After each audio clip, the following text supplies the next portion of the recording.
and they have deliberated on a number of bilateral talks. And also today we do expect the Azimio One Kenya coalition maandamanos or demonstrations or protests, as they like to call it, of which they have talked about. They want to, as they say, delegitimize the Kenya Kwanza administration. The Azimio demonstrations against the government will resume today, and we have seen a number of activities, and especially on the security front, where I will be getting in touch with my colleagues to know exactly and to have a feel of what is currently happening. But all the entrances to the Nairobi CBD have been cordoned off by police officers, and we have our men and women on the ground to know exactly what is happening. And still amid that, the Azimio started a signature drive, and yesterday they launched a public portal that is aimed at hitting the 15 million signature mark to force the government to review the Finance Act of 2023. Opposition Chief Raila Odinga says Azimio is keen on bringing down the cost of living through the signature collection exercise that he claims has hit the 1.2 million mark. Let's first of all revisit that story. Ahead of a planned countrywide demonstrations by the opposition, its luminaries are keen on upping the stakes by launching a signature collection public portal. In what they say will force the government to rethink the suspended Finance Act, the opposition says it has reviewed its target from 10 million signatures to 15 million. The digital platform we have unveiled today is complementary to all other efforts and platforms, including civil disobedience, tax boycotts, and defiance that are meant to compel the regime to repeal the Finance Act 2023 and take deliberate steps to lower the cost of living.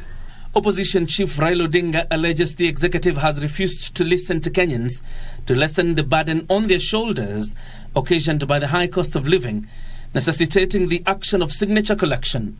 The Finance Act 2023 clearly exposed the fact that our leaders have decided to take instructions from the executive, and the executive has decided to pursue its own wishes regardless of what the people feel or say.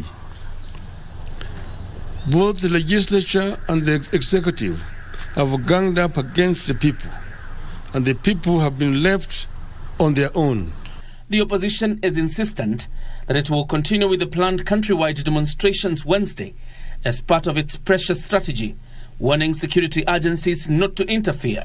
We intend to move to court and institute prosecution against individual officers who are involved in unconstitutional and illegal actions against protesters in the course of our activities. We want to ask you to cease waging warfare against your people when they exercise their constitutional rights. The fact that you have a right to present a petition doesn't mean you have a right to ask 50,000 people to storm a street or a town or, just close a road and people cannot travel. And this is, which constitution is that? Raila later visited the famous Kenyatta Market in Nairobi as he sought to rally his supporters behind the signature collection exercise.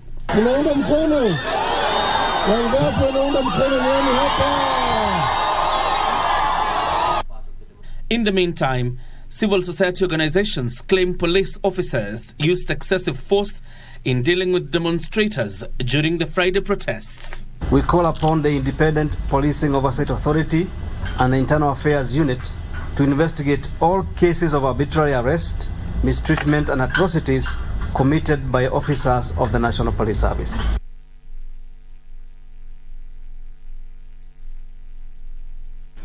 And as I had alluded to earlier, is that security and around the CBD has been quite heavy police presence everywhere, and even the traffic this morning was not heavy as usual. But that is on the Raila side. What about the president's side? President William Ruto has warned that no one will be allowed to cause destruction of property or injuries to Kenyans going about their lives under the disguise of peaceful protest slated for today.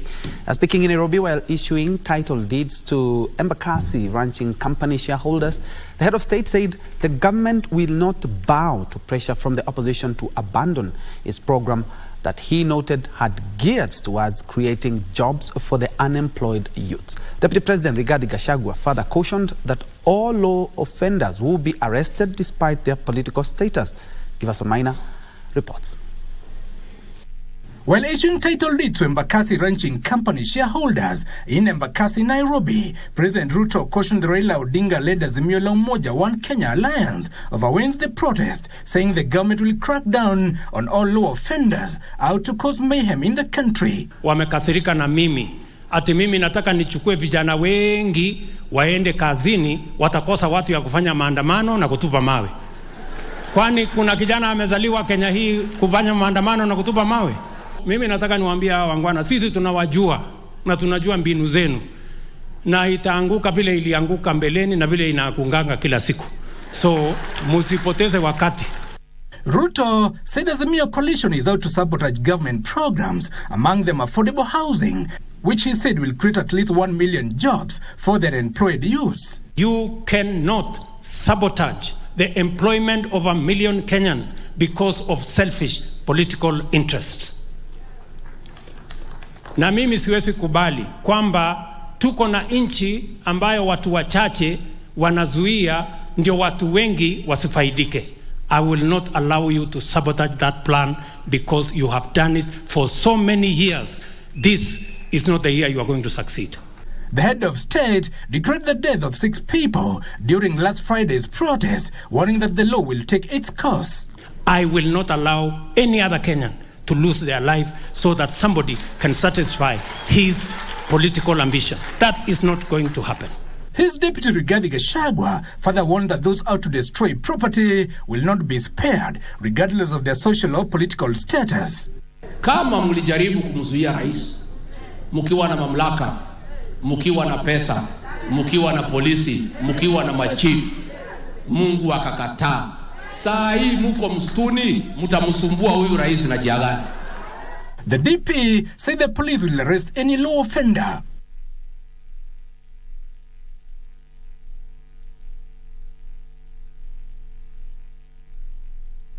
Well, tough talking president and his deputy yesterday where they warned the opposition against the destruction of property or even taking of lives. But as I had earlier on, we had a visit on how the environment is, and especially when it comes to the Nairobi CBD, where they had claimed that they will be getting to the Nairobi CBD. Well, we have my colleague Abdulaziz Hashim, who is keeping tabs with what is happening at the Nairobi CBD. Let's first of all cross over to Abdulaziz to have a feel of what is happening in the Nairobi CBD. Some businesses have remained closed. Some people have decided not to come to the Nairobi CBD in fear of the protest, which mostly turn ugly. I can say Hashim now. Good morning, my brother.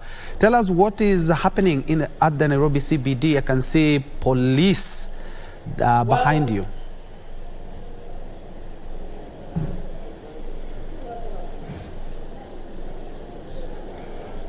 Go on.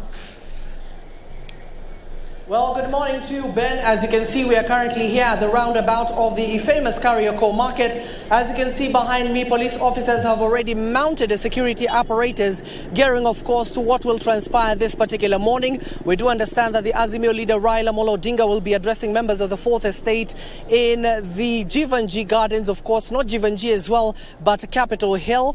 That is where he will start his conversation. We have passed through that particular road right now, Ben. It's under heavy security, including including the big trucks, you know that normally cords off any area or any streets to ensure no protests take place there. But right now, we're currently at the Kariakor roundabout. Of course, as you can see behind me, is the security apparatus have currently mounted security apparatus in their numbers, armed to the teeth, of course, with tear gas canisters and clubbers as well, to ensure that the safety of this particular area is ascertained. The matatus, the PSVs, we know that the public service vehicles were supposed to go on to their strike this particular morning, but they have since changed tune. They're currently carrying passengers. But Troy and our dear viewers, you do know that heading to town this particular morning was one of the weirdest part of this particular morning, given that in Nairobi you do anticipate jams, you do anticipate foot traffic of a lot of people, but that has not been the case today. Of course, this roundabout of the Kariakor, you can see people are still moving around.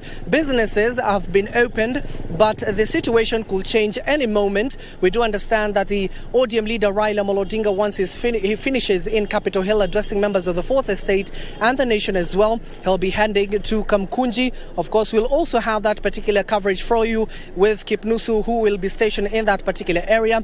But right now, we have passed through town. We can see operations are going, but normally the operations are a little bit heightened, but this time around it has been lessened due to the day. Tension has gripped the air, with the citizens going to town, of course, saying that they have to go and earn their daily bread, but the numbers have shrunk tremendously. Some of them are currently heading back home because the tension inside the central business district is a little bit palpable. But Ben, you do know yesterday the Inspector General of Police, that is Japhet Kome, clearly stated that the Azimio leader Raila Amolo Odinga and his team failed to bring their notice to them that they will be carrying peaceful protests across the capital. We do understand that some areas, especially in Kitale, in Kisii, currently right now protests are ongoing, but in the central business district it is yet to start. But we have gone around the central business district to see how the security apparatus have set up around the Globe area. We have seen a contingent of police officers there.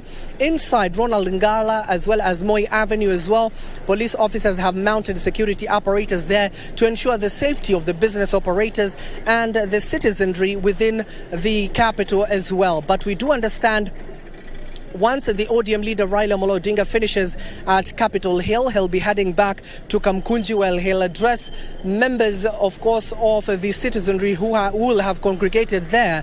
But just like last time you saw, once he finishes, he will give them the go-ahead to go to that particular area. Right now, we are at the Kariakor roundabout, where you have seen a contingent of police officers there. My cameraman Mbatia is currently panning to see what the situation is. As you can see, people are still waiting for that particular procession. Others are seated down. Of course, it is a tension moment. Of course, as I told you earlier, tension has grappled the air, but foot traffic as well as car traffic is ongoing smoothly. When you come to town and you exit town, it's a little bit easier today, given that the ODM leader Raila Amolo Odinga has called for protests. It was supposed to be a handful for the contingent of police officers. We do understand the public service vehicles had initially called for a strike today, but that has not been the case. If you've come from any part of this particular capital heading to town, you have found yourself a matatu, but that was not the situation it was supposed to be earlier. We do understand the PSVs had stated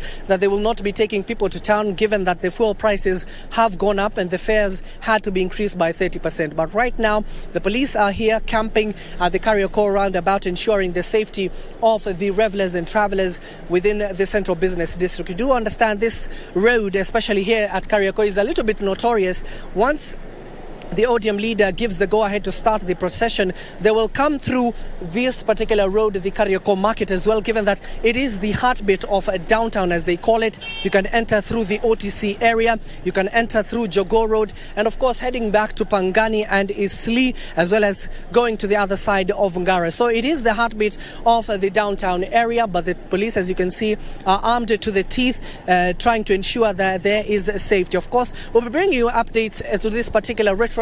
Of course, Ben, we have our team covering inside and without the CBD as well, bringing you wall-to-wall coverage of this particular procession. But we understand any moment from now, the ODM leader Raila Amolo Odinga will be addressing members of the Fourth Estate to give that particular go-ahead. Back to you, Troy.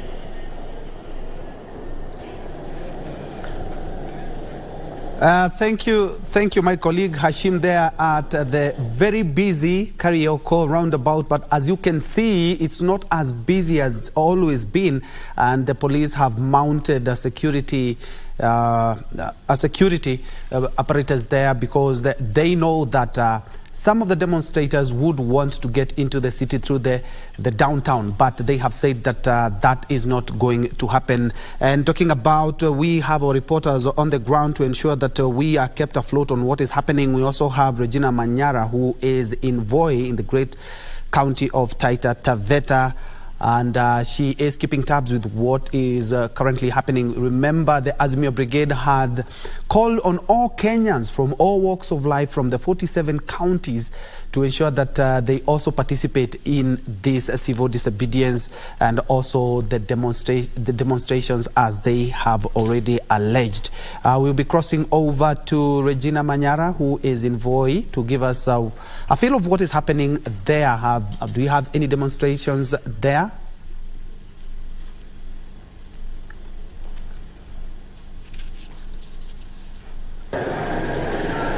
Stand by. All right. Well, as Regina and her crew prepares to give us something from Taita Taveta, something I should also mention is that as the police have said, the first things first, that they have said that there will be no demonstrations in the Nairobi CBD. We expect Raila Odinga to hold a press conference at Capitol Hill, after which he is supposed to head to the Kamukunji grounds. That has not happened yet, but we will be keeping you updated on that. Ray Manyara is now on standby to give us what is happening, a report on what is happening in Taita Taveta and especially in Voi. Good morning, Ray.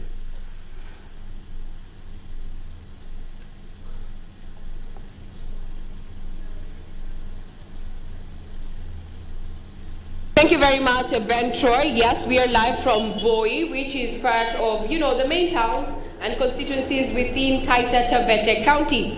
At around 10:30, we're expecting the CS Tourism and Wildlife, Penina Malonza, to be disbursing the first phase of compensation to victims of human-wildlife conflict. But before that, let's give you a feel of what is happening here in Voi, especially where we are, which is the main bus stop, on a day that Raila Odinga has maintained that he is going to be calling on to masses to participate in what he terms as maandamano. What you can see are boda riders who have been inclusive, or rather being included in the conversation around, getting an ease, or rather bringing the cost of living down. Let's find out what they have to say about maandamano. Mambo, tueleze, naona bado mko kazi, bado amjenda maandamano. Maoni yako juu ya maandamano ni yapi? Kwenye hali ni ngumu mazee. Sasa hivi ukisema eti unaenda maandamano, hakuna kazi sasa hivi. Utakula nini jioni? Raila amekuwa akisema kwamba anataka hali ya maisha ishuke, na amekuwa akiambia wananchi kwa siku kama hii watokezee, wakusanye signature, ndio uchumi angalau hali ya uchumi iende chini. Maoni yako kama Mkenya na kijana hivi, maoni yako ni yapi? Hiyo signature nayo ni sawa. Well, for him, he says that's okay, but let's find out what his colleagues have to say about the current state of the economy. Jina lako, maoni yako juu ya maandamano ni yapi? Naitwa Dan Morashu, niko mji wa Voi. Naona maandamano yaendelee kwa sababu maisha imekuwa chini na maisha imekuwa tatizo kidogo. Maandamano yaendelee. Naona maandamano yatakuwa sawa kwa sababu hii kiserikali. All right, that has been my colleague Regina Manyara there, engaging some of the border operators in Voi town in Taita Taveta County. And as you have seen, is that business is normal in that county.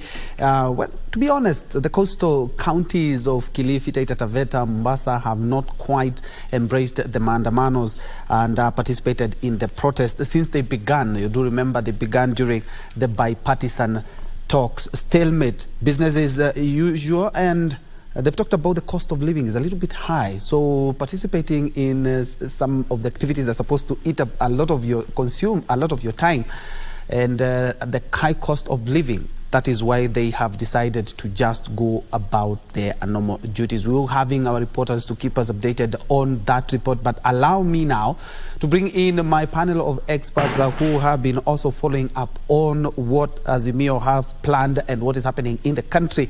Let me begin from my immediate left. We have Kamau. Kamau is a political and governance expert, and just next to him is Alex Mola, who is a constitutional lawyer and also a leadership and governance expert. Gentlemen, I would like to have your feel on that, and more specifically on what the president said yesterday. They will not allow destruction of property, they will not allow loss of lives, and we've seen that is what exactly happens when we have the Azimio maandamanos. Last time we lost 6 lives and a lot of destruction of properties, and even where we didn't have destruction of properties, a lot of businesses had to close. As you have seen, the busy Kariako roundabout just looks like any other Nairobi street. And it's quite busy because some of the vehicles that are coming in from upcountry, some of the people leaving. And we have seen life is almost quite normal, but there is absence of people and vehicles because of these maandamanos. Come on. Yes. Good morning, viewers, and thank you so much for having us here. And I would say that the country is calm by this moment. And I would not comment much on what the president said, because he said it yesterday, and it's what Honorable Raila said on his side.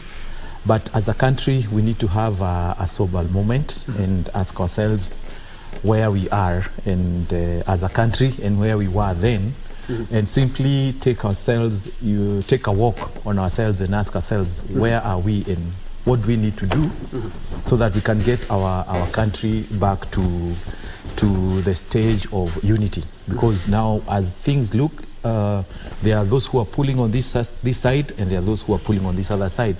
So how do we get to the center, where I will not put it as a handshake, where we can all Kenyans agree and move forward? Because this is not the first time that this particular event is, or particular demos are happening. It has been there since this country, even before it was formed, many years back, since the 60s and 50s. What we need to ask ourselves as a country is, how are we going to get together again? Or maybe, or on a lighter note, say, or do we need to have a near holiday, so that when I was driving around, when I was coming here, it seems like the roads are empty. Yes. And there's calm. It's like when there's a public holiday, like they say, what do we need to do? Is it going to erupt to be a very disruptive day, or are we going to have a laughter at the end of the day? That is the conversation which is going on even to the places of the people who are making decisions. We need to ask ourselves, as a people in this country, what do we need to do so that the economy can grow, so that those who are displeased with what happened or what has happened through the government, and the government giving an ultimatum, what do we need to do as a people of Kenya so that we can agree or disagree to agree, but still live together and grow our economy, and our country will flourish. I think that's my take. But most importantly is that both sides of the divide, political divide, are looking at each other. We don't need to be talking the way we are talking. We need to mostly agree on many issues as we move forward. The ones we won't disagree, we cannot all agree together, but a country has to move forward. Alex, speaking from where Kamau has left it, talking about where we should be having a conversation, but looking at what exactly the two leaders talked about yesterday, the president and Raila Odinga. The president said, you guys, you don't even need to do this, and we will not allow you guys to come and destroy property. We have loss of lives every time you have maandamanos. But they are quite adamant. And not only did they talk about the maandamanos for today, they also started an Azimio signature drive. They are calling it, I think, something to mechoka.com. And they have said that we have already had 1 million signatures. It seems that we are not quite there when it comes to dialogue, just as Kamau is talking about. Absolutely. First of all, thank you, Troy, for inviting me. The reason why people are deciding to go to the streets is actually because there is a breakdown in dialogue. That parties cannot be able to agree on certain issues. And so the citizens feel that the issues that haven't been addressed through the policymakers, through the people they delegated to do the job, let them then address those issues in person. And that's why they're going to the streets. Secondly, the president is partly right. And whatever the president said is what the law provides, that if you have to demonstrate, then the demonstration has to be peaceful, it has to be unarmed. The reason why people are dying, why there is destruction of property, is because sometimes there is a situation where there is no peaceful protest, and some people are even armed. And because of that, then the government has to come in and say, well, this is not going to be allowed. What the government cannot do is to stop the demonstration themselves. The only thing they can stop is the destruction of property, the loss of lives, or any other disturbance of peace. And the president knows it. Secondly, we have seen the security forces and political leaders saying that people cannot take their protest to certain areas. Well, we have, as I've said before, perhaps about 50 million people. You cannot restrict those people on where they can protest. If people have to express their dissatisfaction, they can express it from their homes, on the streets, in the shops, in any place, so long as it is what the Constitution has said. And this is also provided by the African Charter on Human Rights, same Article 11 of that, Article 21 of Civil and Political Rights Convention, which Kenya is a party to, has provided for it. There is no such restriction. You cannot stop people from protesting. The reason people are protesting is because they are saying, we are tired, you have not addressed what we sent you to do. And now this is our story, because when you look at Article 37, what it says, it gives them that right, but even further say they can present a petition. Okay? So they can protest and present a petition. On the issue of collection of signatures, I think what Azimio is doing is basically trying to make a political statement. I do not think that anything big is going to come out of it. But of course, people who run the country, most of them are politicians. If we have 22 million voters and 18 million voters sign the petition and say, whatever is happening is not right, we are dissatisfied with it, the politician is going to listen, because they know that in the next general election, they're not going to make it. But at the same time, if you don't listen to the people continuously, there is a possibility of a revolt. People can take power in their arms. Like what happened in Ukraine, what happened in Egypt and other places. People can take that power that has been provided to them under Article 1 and block all public offices, block everything, and the country is going to come to a standstill. So there needs to be a dialogue. The people who are in government have to listen to the people who are outside the government. But at the same time, especially the people who are in leadership, especially the government, they need to listen to the ordinary people, their grievances, their concerns. Let them listen to them, let them address it. And if you can't address it, then give a reasonable policy. Some of the things people are protesting against are what they have termed as unreasonable laws, like what has been seen in the Finance Act. Yeah. And we're also joined by Tolsen Alenga, who is a political strategist and also a governance expert. And Alenga, let me just go straight to the point. What Alex is talking about resonates with a lot of Kenyans, because, of course, the finance bill, before it became an act, was quite contentious. And the mandamus that we saw last week led to the death of 6 people. And the death have been attributed to the police. They haven't taken responsibility yet, but they have been attributed to the police.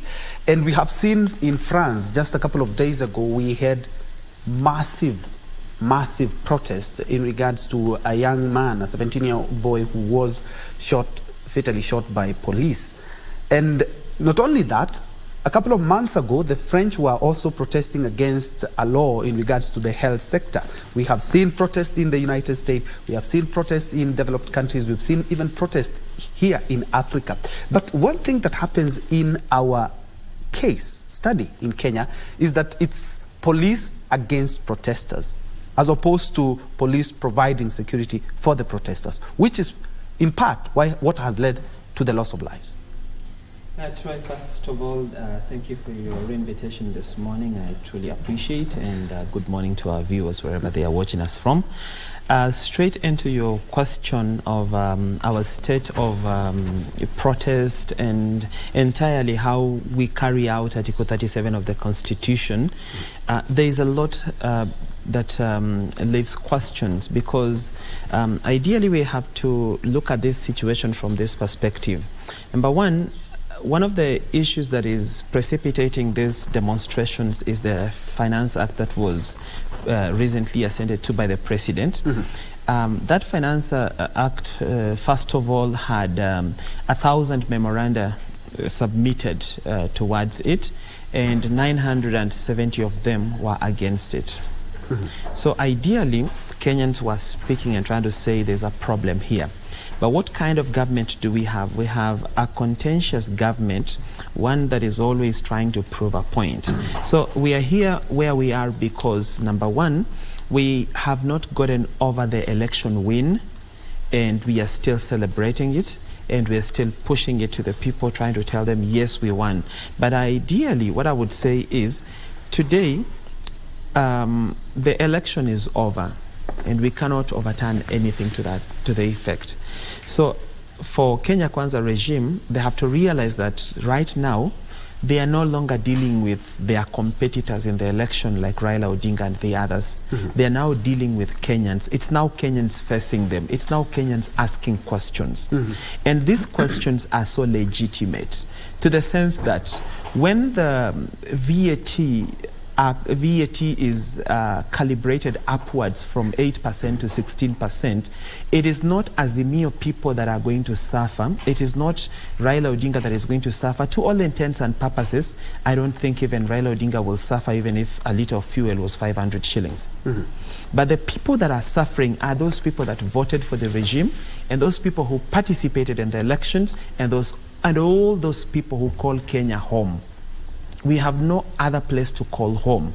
So when government forgets that this conversation is not about Raila entirely, it's about us.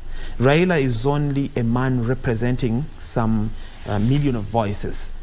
So if we are supposed to solve this question, we are supposed to look beyond the political actors.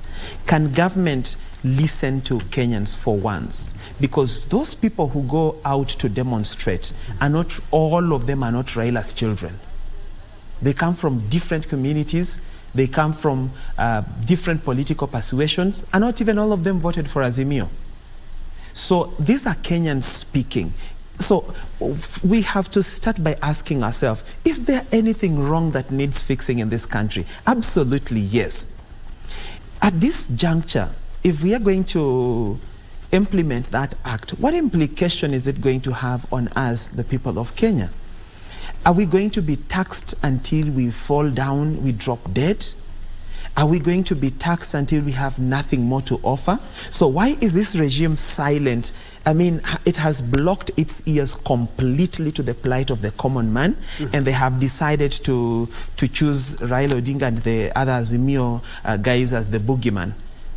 Today, we easily find who to blame in the political issues of this country. We easily run to Azimio, hiyo watu ya Azimio, we easily run there. But tomorrow, if they cease to be there, what will be the excuse you will give Kenyans for failing to deliver what you promised to them?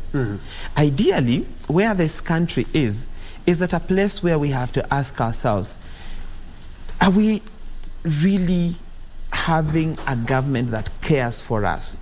Because that's where the question is. That's where the biggest pinch is. Today, people are going to demonstrate on the streets because of issues that are dear to their heart. But the conversation we are getting outside there is, don't go and break into people's property.